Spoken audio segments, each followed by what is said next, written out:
রক্তে আগুন জ্বলছে মোদের, যাচ্ছে যুগের যোদ্ধাদীপ, সেই আগুনে পূর্বে এবার ইসরায়েলের তেল আবিব। রক্ত খেয়ে মুক্তি পাবি, এত সোজা রাস্তা না, প্রতিশোধের অগ্নিঝড়ে ভাঙবো তোদের আস্তানা, ভাঙবো তোদের আস্তানা।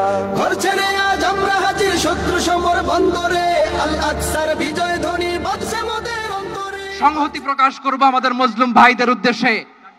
এক আওয়াজে আমাদের কণ্ঠকে উচ্চকিত করে অতিথি থেকে শুরু করে অডিয়েন্সের সবাই আল্লাহু আকবার ধ্বনি দিয়ে সোহরাওয়ার্দী উদ্যানের এই ময়দানকে আমরা কাঁপাতে রাজি আছি না নাই? নারায়ে তাকবীর, আল কুদুস আল কুদুস আল কুদুস আল কুদুস। আমার ভাই শহীদ কেন? জাতিসংঘ জবাব চায়। গাজায় গণহত্যা কেন? জাতিসংঘ জবাব চায়। আল কুদুস আল কুদুস। আমার ভাই শহীদ কেন? জাতিসংঘ জবাব চায়। গাজায় গণহত্যা কেন? জাতিসংঘ জবাব চায়।